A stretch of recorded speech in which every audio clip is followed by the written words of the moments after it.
Hello, everyone. Welcome to another episode. My name is Anton Dobenko, and since recently I renamed myself from being Terraform fanatic into Terraform influencer, or for short, Terrafluencer. Well, yeah, that's life.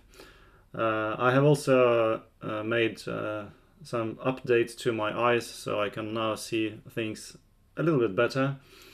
Yeah, and overall, I'm looking forward to start or resume my travels next month. I'm gonna to be in in Oslo, and then in Georgia, Tbilisi, and then in Los Angeles, and then in Paris, and maybe in Hamburg as well. So yeah, stay tuned and feel free to follow me on Twitter or on other social medias like LinkedIn. And yeah, I'm looking forward to meet you guys and chat about different kind of things. Okay, let's see. Can you hear me well? Can somebody confirm that you hear me well?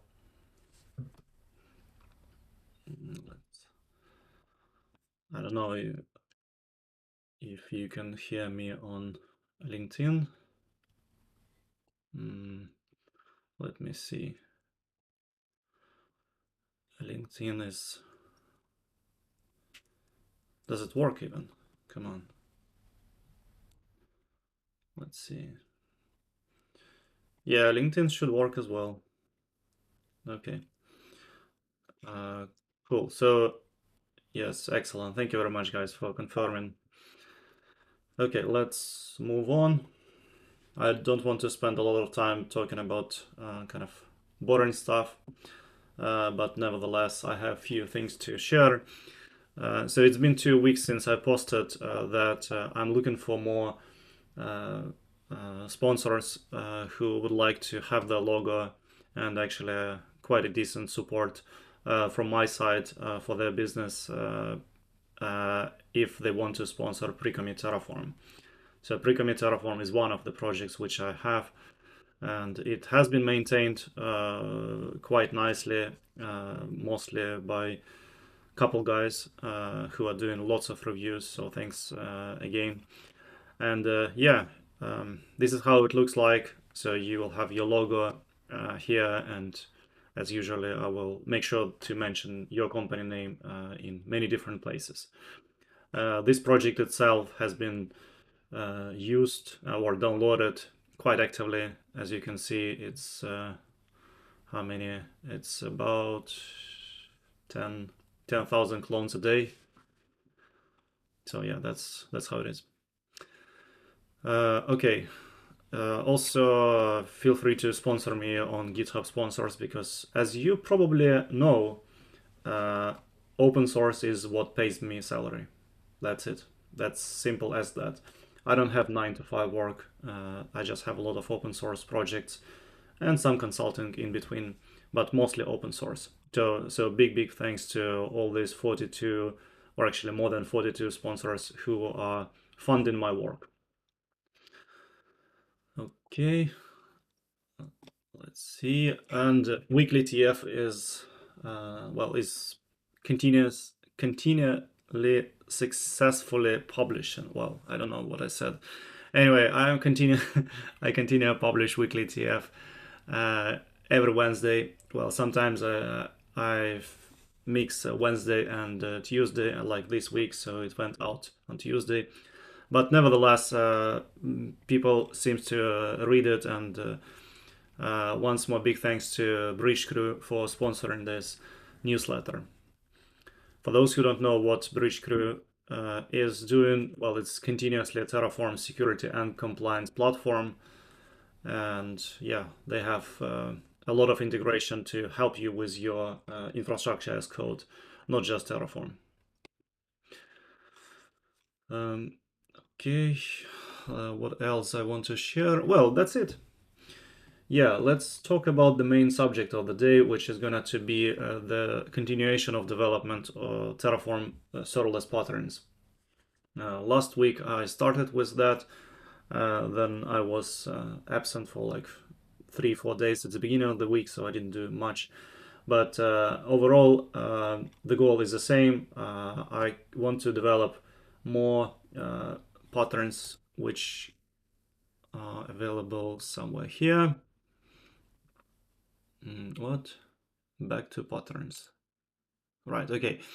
So these patterns by AWS developer advocates, and not only them, are on serverlessland.com/patterns, and I'm going to pick some more today and continue implementing them in Terraform. The goal is to have pretty much maybe not all of them, but most of the biggest one implemented before AWS reInvent in December. If you're going to reInvent, that's great. Maybe see you there. Okay, what else I want to mention? Yeah, right. About custom module development. I just want to explain the way how it works. Serverless, where is it? Serverless.tf project was started a couple years ago because it was just hard to do things with AWS Lambda, Lambda at Edge, and a bunch of other serverless components. So I took some time to write modules, and then I use them in several of my projects, and some of my customers are using them. But obviously I have not been able to implement all of them just because I don't use all of these services. And that's where you guys can come in and participate and contribute. So as an example, do I have name? Hitart. So Hitart opened this, Hit, right. So Hit opened this feature request where he proposed or he questioned whether we have plans to support REST API or API Gateway version 1. And well, that's what they want to have inside of the company.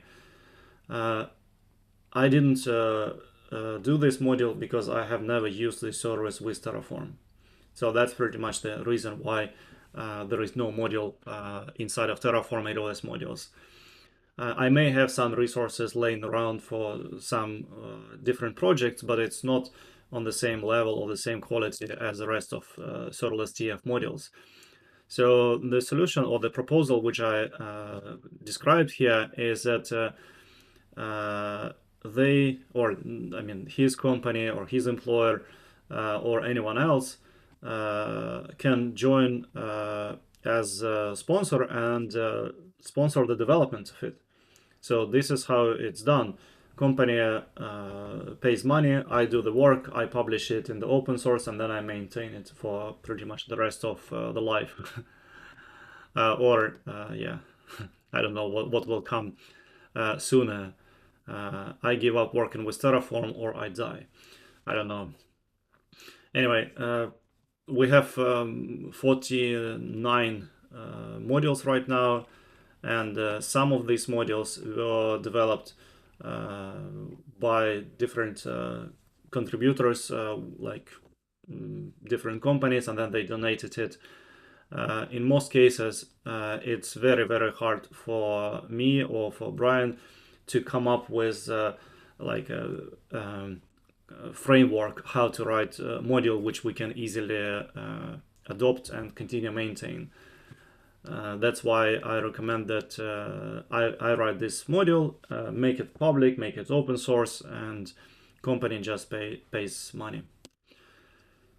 So yeah, if you are interested in development of other things like this REST API gateway, which is I just want to show that it's actually a quite complicated thing. You can see the amount of resources being listed here. This is one thing, which means that all of these things will have to be connected together in pretty logical way. Plus, if I look, that's actually where I usually look, into API gateway REST.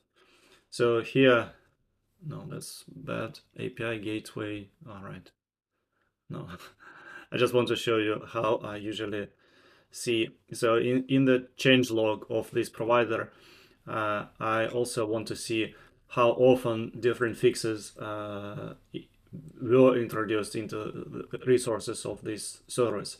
And in this case, there were no big changes recently. Like there were some changes I can see in the past, but in general, this service is very stable inside of Terraform. So it means that it's a good idea to actually implement and make a module for that. So let's start with this API gateway, REST API. And if your company needs or want to use this service with Terraform, feel free to reach out to me or comment on this issue, which is 79, and we can see what we can do together. Again, that's how open source work. It's not like you develop something and then you leave it just on your project and you never contribute it back. That's absolutely not the way I work. Okay, so let's move on to the practical thing.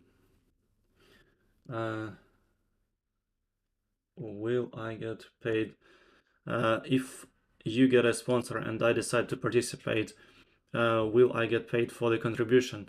Well, that's the thing that we have so far, maybe I'm wrong right now, but in the past we did not have very good traction of contributions from from many people. What I mean is that people usually contribute something, but it's not close to what we can easily just click merge and forget about it. We still do, I don't know, 50% of work after the original author think that everything is good. For example, we need to update like documentation, we need to run examples, we need to expand examples usually quite significantly, and we need to think about many other things which we unfortunately did not document anywhere. So what I mean is that it is pretty big chance that you or anyone else will write something, will do the pretty good job, but we look at that and think like, oh my god, we need to change this, or this module or this resource is not implemented correctly, or a few other limitations are not taken into account. And that's something what we could not describe in any way. So that's what I'm saying is that it's not like you donate code, we click merge, you get paid, right? So yeah, the answer was, let me put this question one more time. So if you get a sponsor and I decide to participate, will I get paid for the contributions? The answer is usually no. You may get contributed, or not, sorry, you may get paid, and that's what I was doing before I dedicated most of my kind of work to the open source, is that I was implementing these modules for the customers, where I go to customer and they say, oh, we don't know anything about serverless, for example. And then I implemented these modules for them or build something for them, and then they pay me. But as such, like you are asking, it's not gonna to work out. Yeah, so but you can always start looking into project, understand how it's built, and if your contribution is visible and quite quite easy to work with, then I'm pretty sure you will not be sitting without work, because people always need help with Terraform or using Terraform modules, and so yeah. I hope I answered your question. Okay, so let's see what I want to do today. Right, so last week I made two modules about, what was this module even about?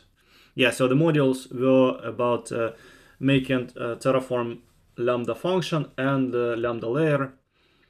Well, I don't have it available nearby, but I can show the code somewhere here. Cool. Let me know if you want me to increase the font. So I will just show what I did last time. So I made a pattern for Terraform Lambda function connected with Lambda layer, and the whole pattern is implemented in these two module blocks, Lambda function and Lambda layer local. That's it. And another pattern was about making Lambda function and connect this Lambda function to be triggered with an HTTP API Gateway v2. Again, this is two module blocks together. And today I want to continue working on kind of similar type of things.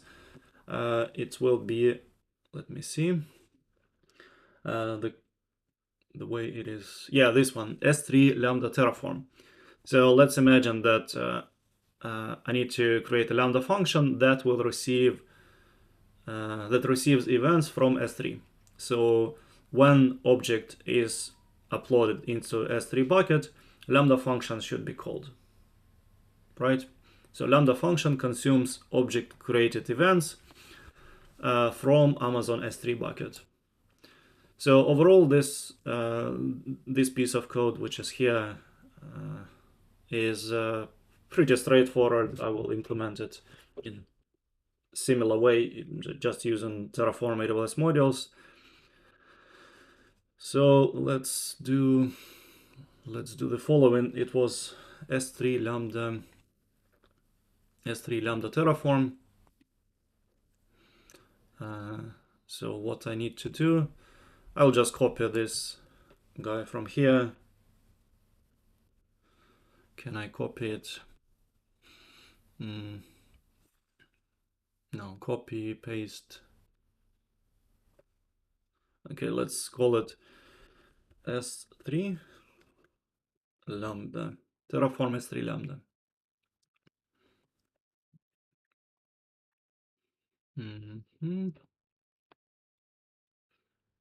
Good, so here is it.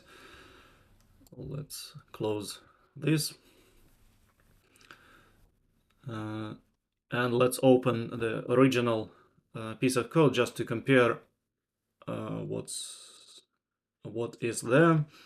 No, it was S3 Lambda S3. Where is this? S3 Lambda Terraform. Oh my god. So here was a solution. Looking into existing solution, the way it was written, quite straightforward. We are making Lambda function and role.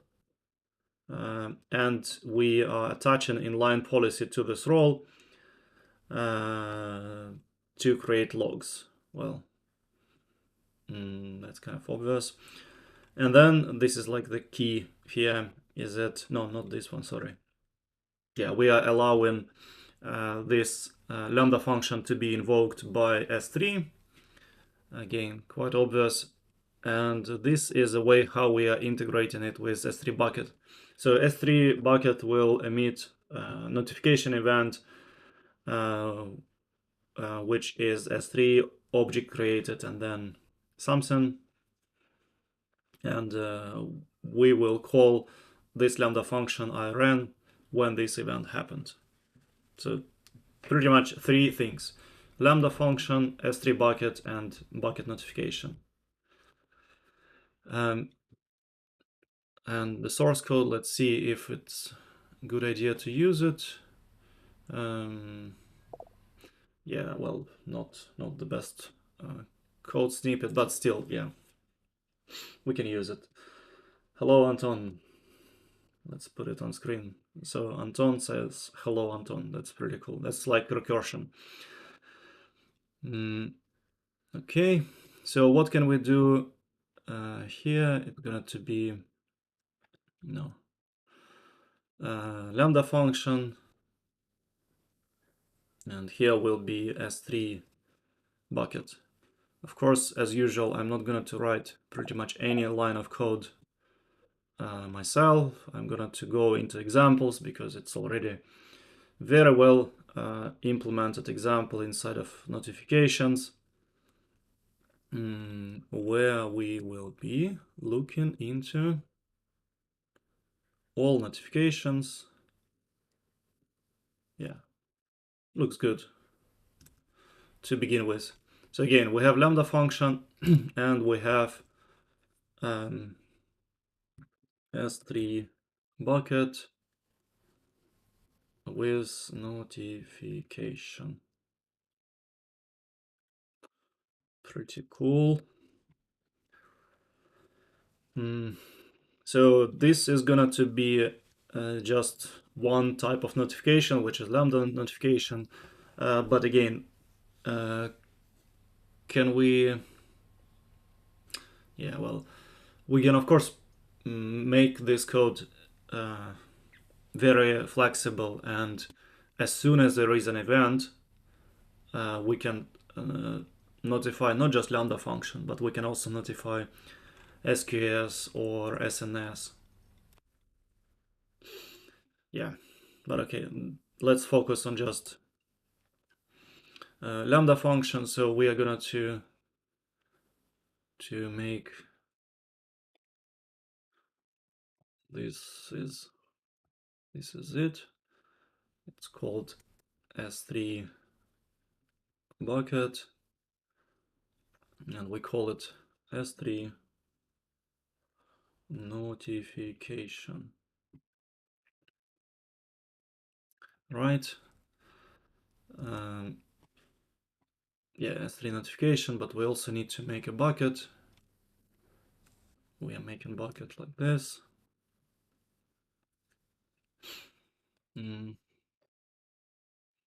Again, sometimes I'm doing this and I think, like, does it even make sense to explain what I'm doing? Because it's so straightforward in most cases. But I think it is still relevant. So bucket name is gonna to be a random pet. Is it a good bucket name? Probably not. Let's call it bucket. Right? We specify force destroy because we don't want to have surprises when we put something there and then we cannot delete it, especially in automation. The version is 3, so it should be version 3. That's currently, this is the latest version for S3 bucket and S3 notification modules. Lambda function is going to be a lambda function. Object created, there can be multiple events like I guess put or maybe post, but we don't care, so we specify wildcard here. Filter and suffix, yeah, we don't need to have it. Okay. Common error put in notification. This is, yeah, when suffix are overlapping or there are more than 5 notifications. So we don't care about this right now.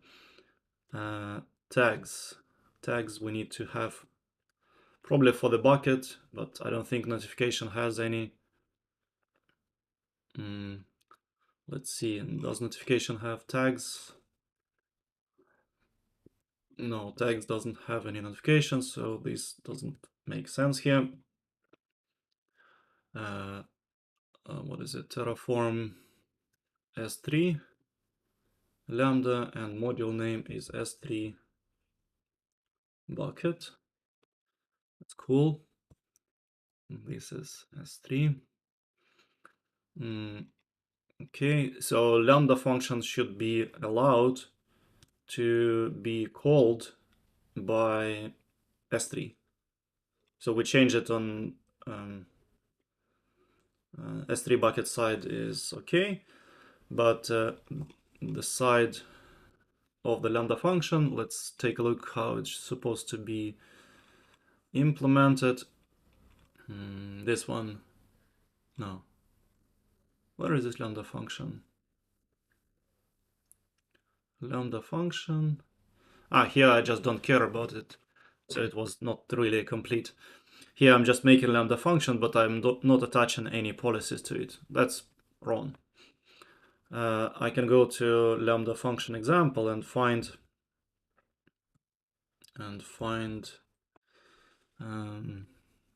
triggers here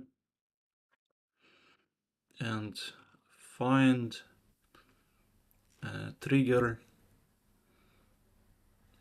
Yeah, I think this is it. This is pretty good example. If I go to this here, allow triggers, and here allow execution from S3 bucket. Okay, service name was supposed to be S3, and source IRN is module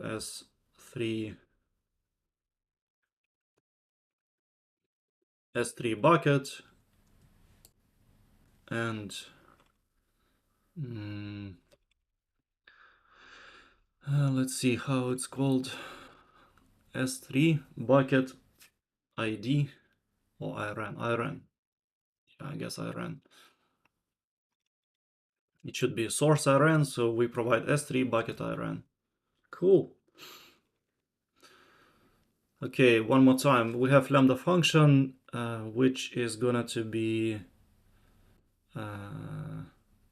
allow triggers. That's good. We make bucket.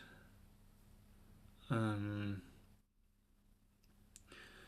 make bucket. Yeah, we make bucket, and we attach something to it. Cool.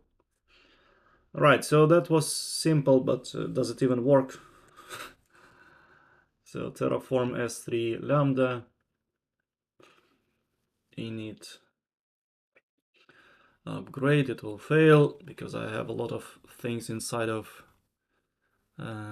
outputs. Well, not a lot of things, but one thing here, which is going to be taken from. Come on, load in. So, okay, I can just comment it for now, but it should be some outputs for this. Yeah, okay, it's loaded. So S3 bucket, outputs. So here we're gonna to add, yeah, just these two is enough. So it's gonna to be S3 bucket, and it's gonna to be, well, that was not smart, module S3 bucket ID. Well, name of the bucket. Who cares about name of the bucket? Yeah. IRN. Right. So IRN is the most important one. Okay. And now if we run init, we don't need to run, but if we run apply, let's see what we have. So we're gonna to create a bunch of different things. Most important again, notification, permission, allow Lambda S3 bucket notification. Yeah. What else? Bucket itself. Bucket is big. And then this one is, yeah, well, this is a little bit tricky to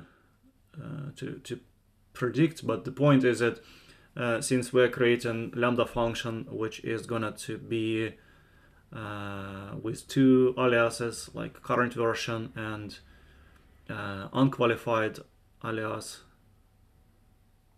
we are creating two Lambda permissions. This is again fine. Lambda function, policy. Yeah, well, a bunch of different things will be created. That's pretty good. So now when it's done, the question is how to verify it, right? That's pretty important question. And to do that, let's see, where is this S3 Lambda Terraform? Do they explain somewhere here how to test it? Testing. So the documentation for all of Terraform patterns I will be writing. I just need to have some clarification from the AWS team to figure out what exactly format it should be in, like Markdown, JSON, or maybe something else. So after deployment, upload an object to S3, go to CloudWatch logs for the deployed Lambda function. You will see the event is logged out. Well, this is if I would be using this console log statement. But in my case, my function, which is here, it will also log. Oh, cool. So it will also log something. Cool. So what we need to do right now is, I guess this is it. So it's gonna to be, no, it's gonna to be AWS S3 copy.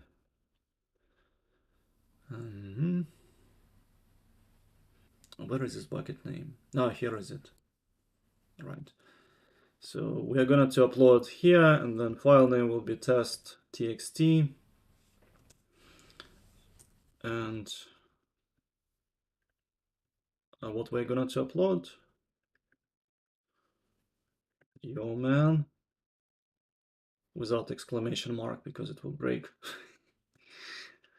Okay, so let's try to echo into that file and see if it works.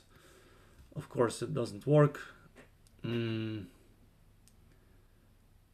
Is now what? Node.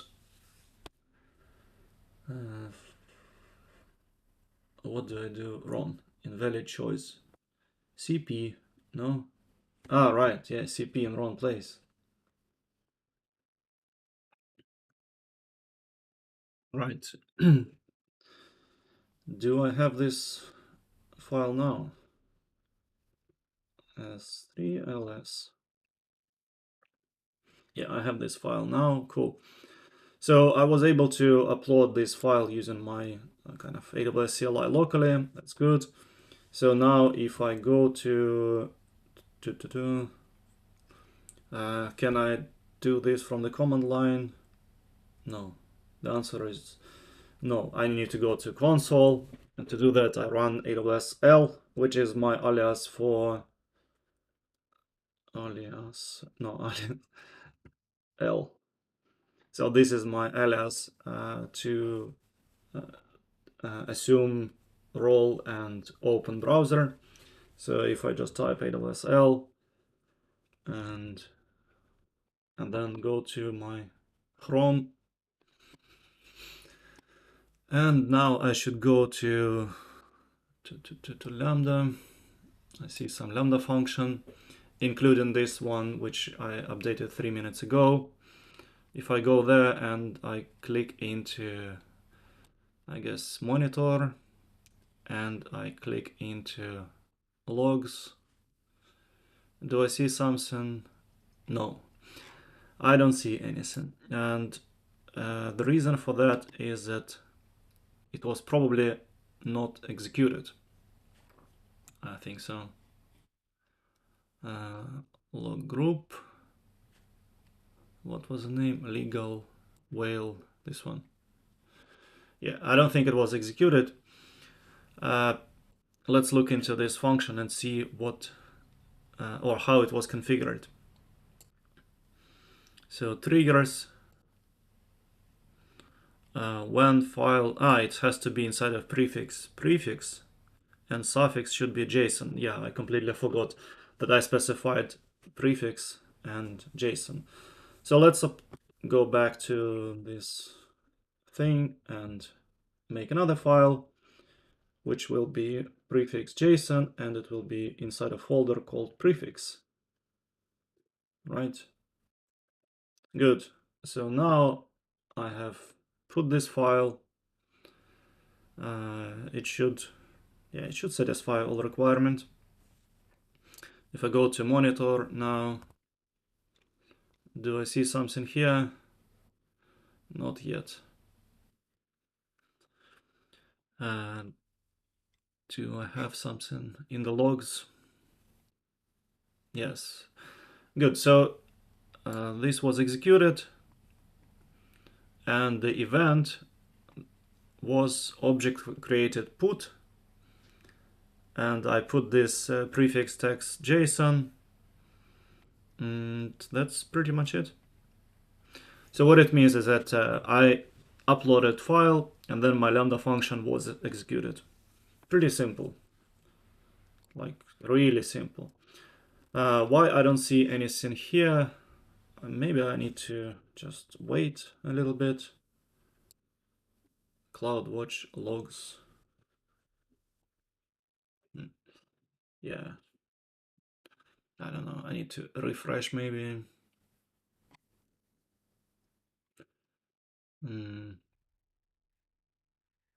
Yeah, I guess it will be visible, but maybe just a little bit later. Anyway, inside of CloudWatch logs for this log group, I was able to see what I wanted. So that's it. Now I need to figure out how to describe this in a little bit kind of human-friendly way, so that user should be able to upload something, go to console and see things there. Well, I think I will be able to do this later. There is, again, it's not rocket science at all.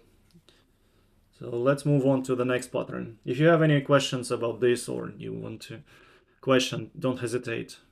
It's your chance right now. Now or never. I will try to hit a refresh. Yeah, finally. So yeah, it just takes some time before it propagates from CloudWatch logs into here, but I see the same output as I just saw. Yeah. Okay, let's run destroy, of course. Let's destroy.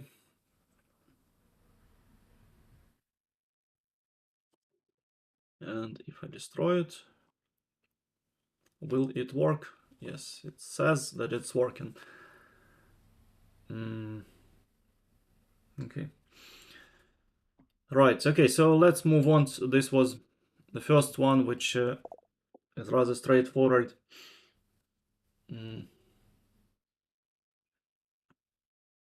Yeah, exactly. So CloudWatch logs metrics take some time. So the easiest way and the quickest one is to actually go to CloudWatch logs, like I showed, instead of going into Lambda function and monitor, because here it takes some time, right? Does it even work? Yeah, right. Okay, I have one execution here. But in CloudWatch logs, it usually takes about 5 to 10 seconds after it was executed. So this is much quicker.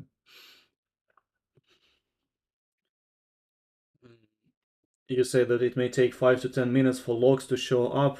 Well, I don't think I ever saw 5 to 10 minutes. Usually it's much, much quicker.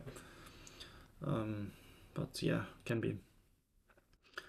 Okay, the next one which I want to look into is SQS Lambda Terraform Python. Let's see, SQS Lambda Terraform Python. So what I found interesting in this one, again, what is it? This pattern contains Lambda function, SQS queue, CloudWatch log group, and the IAM permissions required to run the application. SQS invokes the Lambda function when new messages are available. So that's similar to the one which I just implemented with S3 bucket. Let's copy this one. Copy, paste, and I will call it like it was called, SQS Lambda, SQS Lambda. Yeah, that's short. There is no need to specify Python here, for example. Okay. So in this case, what I'm gonna to look in this file, again, we are making Lambda function, and we don't need to make, let's see, where was it? SQS Lambda, no, SQS Lambda Terraform Python. Where is this? SQS, this one. So we're gonna to make SQSQ. We are gonna to make everything related for the Lambda function. Lambda layer is kind of unnecessary, but of course we can add it too. And here the function, the feature of Lambda is called event source mapping, where we map what kind of events will trigger this function. So this is a magic piece. So once more, let's look into example. Where do I have this example? Well, again, inside of Lambda function, we have triggers, but we also have event source mapping somewhere here. And that's how it looks like. So event source mapping is this guy. These examples are much more complete than patterns which I'm implementing now, because they contain all information related to all other integration with like SQS, DynamoDB, Kinesis, what is it, MQ, message queue, or MQ service, or even self-managed Kafka. So that's more than than many people need. Anyway, let's copy pieces into the code and see if I have everything. So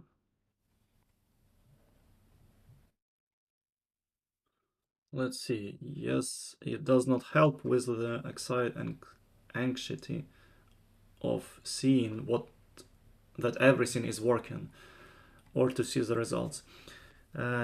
Yeah, well, I understand that sometimes we want that everything works from the first attempt, but I don't mind when things are not working. So,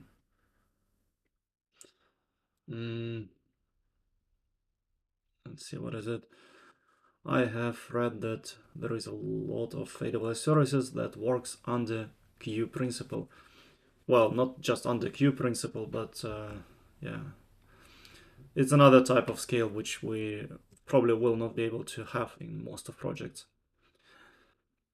So here, should we use SQS queue like this, or module? Well, we can of course use module for that. Let me think. Can we? Yeah, probably let's leave it like this. But there are some benefits of using modules even for SQSQ. For example, look into S3 bucket history. It started with 1 resources, now there are like 14 resources. Similar can happen with SQSQ. Okay, this is statement which we need to have.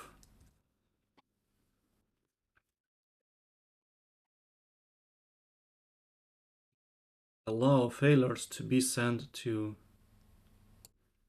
SQS. No, I need to have. Yeah, this one, allowed triggers. This is it. Allowed triggers. Is it principal or service? I like it service. SQS. It's just shorter. So serverless SQS is gonna to be allowed, and all events from this Lambda function will be received from SQS queue, right? Okay, what else is necessary? Lambda SQS queue execution role. Yeah, that's probably it. This is the most important one. So again, instead of writing this policy from scratch, AWS provide managed policies, which we can just use right away. These policy statements is only needed, well, if you've been watching my streams for quite some time, you already know that my kids like to call me when I have live streams. Okay, they drop the phone. Okay, so attach policy statements like this one is not necessary, but it's really helpful if I want to have another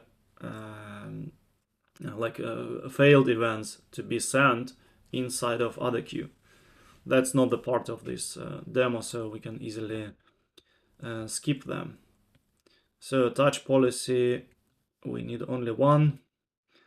Number of policy, I'm not sure if I need to do this now or it will be possible to calculate from this itself, but let's leave it like this, and it's called SQS.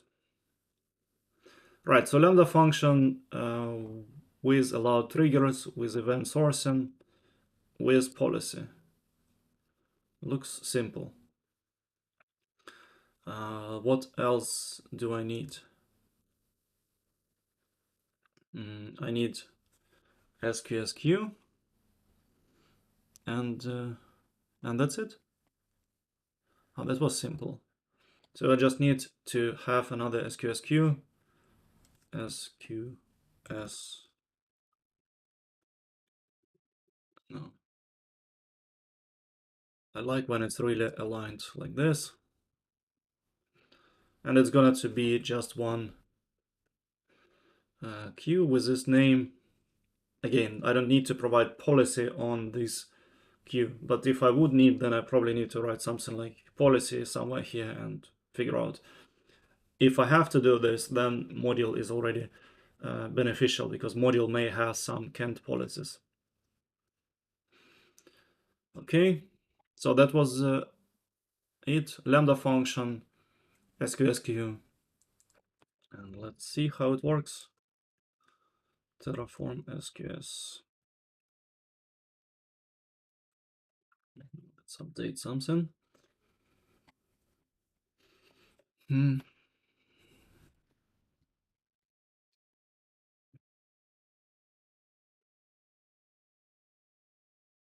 Declaration, of course I need to remove it from here, and it will be, let's see how it's, no, this is it. Yeah, I need to come up with this ID, the name of the queue, so it's going to be called SQS queue ID. SQS. Yeah, probably the same for IRN. Actually, IRN is usually much more important than queue, than ID, I mean. But in some cases, it's the same. The IRN of the queue, that's going to be IRN. Okay, and apply. Again, let's review just briefly. we give permission to this queue and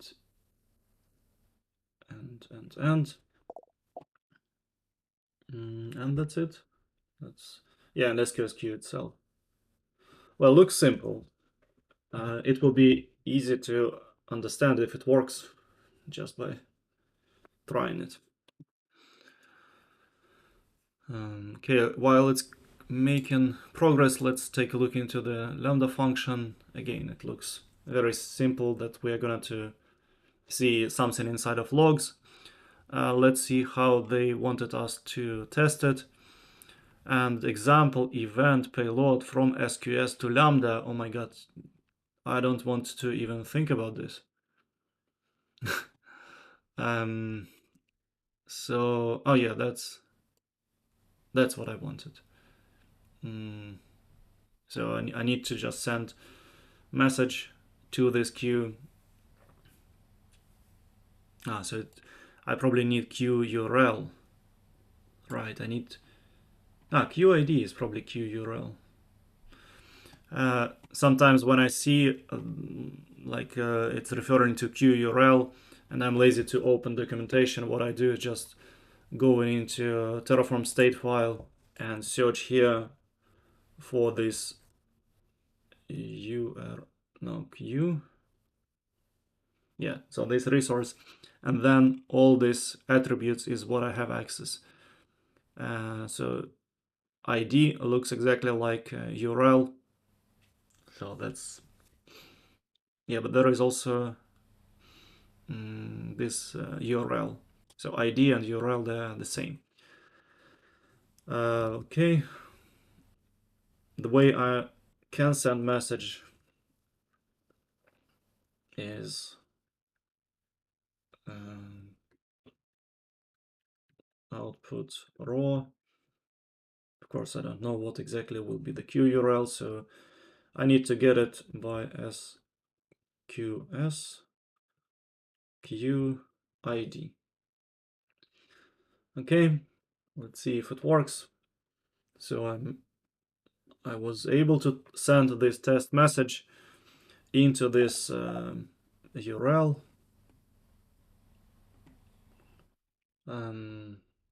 Let me answer the question about validating in a second. So I was able to send this message, it looks like, and retrieve the log.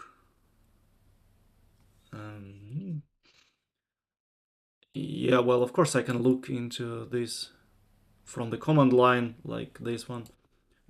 I find it much more user-friendly if I look into this function somewhere here, and I think this is how it was called, and this is it, and this is message. So as I can see, the message was received, so that Lambda function was executed. It has some information. Yeah, well, this is pretty much all I need to know at this point. If I look into this Lambda function again, just to see what kind of configuration I have here.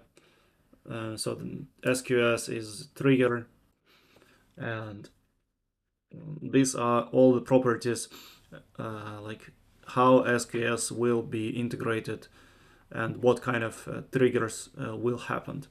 For example, there are some batch configuration which can be useful.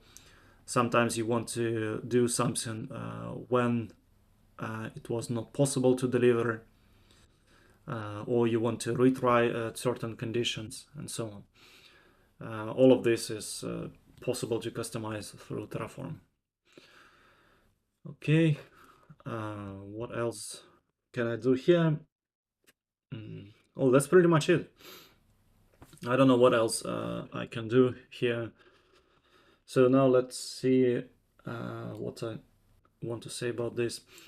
So sorry, I don't know who you are. It just says LinkedIn user.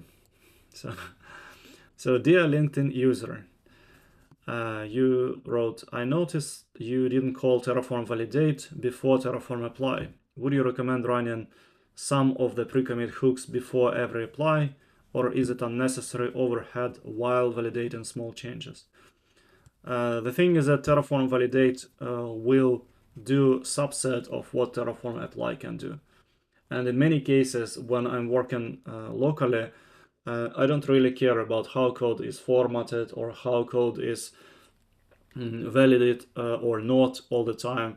I just run Terraform apply because it's much quicker. I almost never run Terraform plan because, well, if I change my mind and when I run Terraform apply, I just say something else, then yes, and it will cancel the whole apply process. So running Terraform validate is very important part inside of CI, CD, and also before you commit code somewhere. So when I will be committing this code to this repository or to another one, I will make sure that the code is valid and properly aligned and everything is good. So then I will use pre-commit Terraform hooks, and yeah, it will be only there. Right now, if I make a syntax mistake, validate will not be even able to catch it in some cases, but apply will. Yeah, I hope I answered your question. So yeah, I think this was actually quite fast. So what I want to say about this Terraform SQS Lambda, very similar integration like with S3, but it was with SQS. I'm not sure if it's really the most effective way of making such patterns. I mean, developing such patterns, because there can be. So the pattern supposed to be called as event. What is it called? Event sourcing Lambda or something like that, where one of the source can be SQS, but another can be Kinesis, for example. But in general, that's pretty much all you need to do. Call a Lambda function, specify that it's allowed to be called by this guy, and it has some policies. Let me try if it works with number of policies being commented out, because it's a little bit like a hack, and normally you don't have to have it. If I now remove this number of policies, oh yeah, it will delete it as well. No, that's not good. So then we need to specify number of policies always, even if it is obvious, like in this case, that it's one. The reason to have this number of policies, I can explain it quite easily, is inside of this.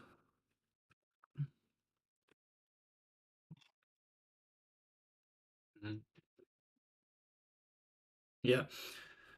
So the reason for that one is, since we are iterating inside of count, we cannot write something like length of something here, because it will say that length or not length, the value should be known before apply or before plan. So that's why we are helping Terraform by specifying number of policies. Inside of IAM module, this has been fixed somehow. I don't remember right now how, and yeah, probably we can fix it here too. Anyway, that's not related to this thing. This can be commented. Yeah, good. And I need to put tags here as well, just to make sure that I can track. Yeah, not module, but yeah, let it be like this. Okay. Does anyone have any questions about this, or should I just proceed and implement more of these patterns? Please let me know. Currently, I looked into these patterns, and as you can see, I added 4 of them already. Which of this is the most useful? Some of them are very, very similar to each other. I don't understand the point of copy pasting them, honestly. So if you have some preference here, please let me know. I would rather implement something what is more complicated than making simple piece of code like this one. But again, in any case, working with Terraform and serverless should not be harder than this amount of code. That's it. It's really important to understand that by using just this piece of code, you have the same flexibility as. Actually, just to compare, what I have here inside of 68 lines and what was here inside of 140 lines. Well, you can see, just don't compare number of lines, but compare amount of features behind. So yeah, that's what I think is pretty big difference. Okay, dokie. If you guys don't have any questions, I don't want to take your time. Thanks everyone for participating, and thanks for asking questions. And I hope to see you next week. I will work more on this, and I will wait for AWS when they explain to me how I can contribute them back effectively. On this note, I want to say thanks to everyone who is supporting me. And as I said earlier, well, I pretty much live from the open source. So if you like what I'm doing, please support. Please talk to your company or to your employer and tell that, hey, we're actually using this stuff at work. Why don't we support Anton for real? That's cool. That's how it should be. Okay. Thanks, everyone. Bye.